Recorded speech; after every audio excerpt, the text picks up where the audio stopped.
بسم اللہ الرحمن الرحیم۔ ثم انزل علیکم، پھر اس نے بھیجا تمہارے پر، من بعد الغم، بعد اس غم کے، تو غم کے بعد اس نے تم پر بھیجا آمنۃ نعاسن، ایک امن والا جو تمہیں سکون دے، امن والا ضابطہ، امن والی حقیقت تمہارے سامنے رکھ دی، تم پر بھیج دی۔ یغشیٰ طائفۃ منکم، اور اس نے ڈھانپ لیا، یعنی کہ جب کوئی ایسا پیغام آتا ہے جو باعث سکون ہو تو پھر اس پر ایسے لوگ جو مملکت الہیہ کے لیے اپنے تن من دھن کی بازی لگانے والے ہوتے ہیں، تو ان کو اس پیغام کے ذریعے سے پھر وہ ڈھانپ لیا جاتا ہے، وہ ڈھانپے جاتے ہیں، ان کے ذہن جو ہیں مطمئن ہو جاتے ہیں۔ تو پھر جب وہ امن والی جو سکون دینے والی چیز تھی جب آپ کی طرف بھیجی گئی تو ایک طائفہ تو پرسکون ہو گیا، اس کو ڈھانپ لیا جو تم میں سے ایک گروہ تھا، وطائفۃ قد اہمتہم، اور ایک گروہ تحقیق انہوں نے ہمت ہاری، انفسہم، اپنی نفسیات سے، یعنی کہ وہ مملکت الہیہ کے اس امن والے میسج کو سمجھ نہیں پائے،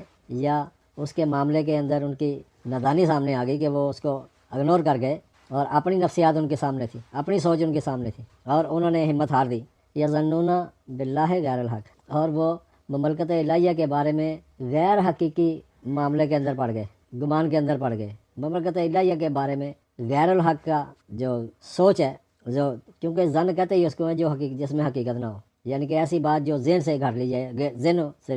بن جائے، تو ایسی حقیقت کو کہا گیا کہ انہوں نے ایک طائفہ تو مملکت الہیہ کے اس امن والے جو سکون دینے والے جو معاملات تھے ان کے اوپر ان کو سکون آ گیا، اور دوسرا گروہ جو تھا وہ اپنے ذہن سے گمان کرنے لگا مملکت الہیہ کے بارے میں غیر حق، جو کوئی حقیقت نہیں تھی، ظن الجاہلیہ، بلکہ نادانوں والی سوچ تھی، ایسی سوچ جو نادانی کی ہو، تو نادانی والی سوچ تھی ان کی۔ یقولون، اور وہ کہہ رہے تھے، حل لنا من امرنا، حل لنا من الامر، کیا ہمارے لیے کوئی کام ہے کہ جو ہم خود سے کر سکیں، من شیء، کسی بھی معاملے کے اندر، کسی بھی معاملے میں ہمارے لیے کوئی اختیار ہے، ہمارے پاس کوئی کسی کام کرنے کا اختیار ہمیں بھی دیا گیا؟ قل، اس کا جواب دیا ان سے کہہ دو، ان الامر کلہ للہ، یقیناً اختیارات، کام کرنے کے معاملات سارے کے سارے مملکت الہیہ کے پاس ہوتے ہیں۔ تو مملکت الہیہ کیونکہ وہ پیچھے واچ کر رہی ہوتی ہے اور اس کو ایک ایک پل کی خبر پہنچ رہی ہوتی ہے کہ کیا معاملے ہو رہے ہیں اور کس انداز سے ہو رہے ہیں،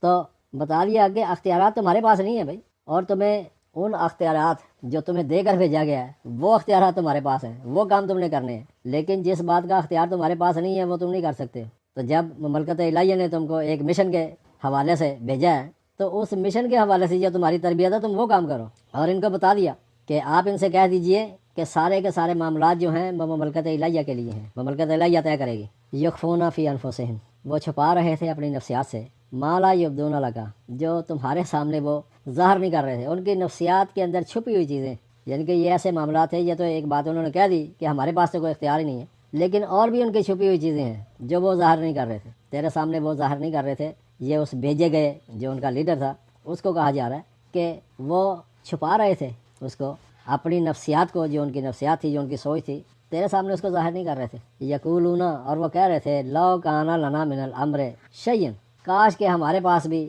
کوئی اختیار ہوتا کسی بھی معاملے کا، ہمارے پاس تو کسی معاملے کا اختیار آ ہی نہیں ہے۔ ماں قتلنا ہا ہونا، تو ہم یہاں جنگ نہ کیے جاتے، ماں قتلنا، نہ ہم جنگ کیے جاتے، ہا ہونا، یہاں پر ہم جنگ کیے ہی نہ جاتے اگر ہمارے پاس اختیار ہوتا۔ قل، آپ ان سے کہہ دو، لو کنتم فی بیوتکم، اگر تم ہوتے اپنے مراکز میں، اگر تم اپنے مراکز میں ہوتے، بیوت بیت کی جمع ہے اور بیت بمانے ادارہ، تو اگر تم اپنے مراکز میں بھی ہوتے، لا بارز الذین کتب علیہم القتل، تو البتہ وہ لوگ، کتب علیہم، یہ کتابہ کا معنی میں نے آپ کو بتایا کہ لکھا ہوا، تو وہ کہتے ہیں کہ وہ نکل کھڑے ہوتے وہ لوگ، لا بارز الذین کتب علیہم، البتہ یقیناً اس میں کوئی شک نہیں ہے کہ وہ لوگ جن کو قانون کے حوالے سے لکھا گیا، قانون کے حوالے سے ان کے پاس معاہدہ ہے، جو ان سے معاہدہ لیا گیا ہے جنگ کے حوالے سے، تو وہ نکل کھڑے ہوتے الی مزاجہم، اپنے اس جگہ کی طرف جہاں پر ان کو اپنی ڈیوٹی کرنا ہے، ڈیوٹی انجام دینا، تو یقیناً وہ لوگ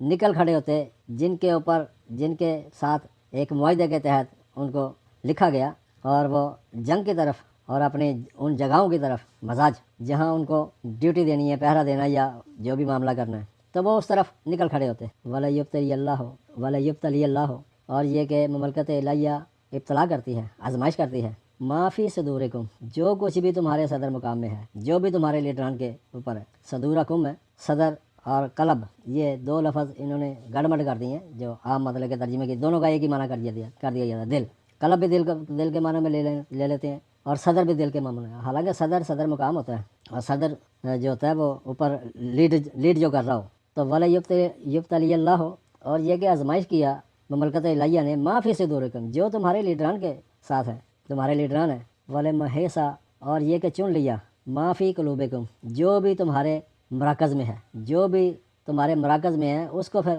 چنا گیا. واللہ علیم بذات الصدور اور مملکت الہیہ کا تو علم ہے کہ جو کچھ بھی ان کے لیڈران کے پاس ہے ان کے صدور ان کے جو لیڈران ہیں ان کے بارے میں تو مملکت الہیہ جانتی ہے کہ ان کی ذاتیات جو ہے تمہارے لیڈران کی وہ اپنے بارے میں بذات الصدور ہے نا, یعنی کہ وہ جو اپنے آپ کو لیڈر مطلب کے بنائے ہوئے ہیں اور لیڈر مقرر ہیں تمہارے تو ان کے بارے میں مملکت الہیہ خوب جانتی ہے.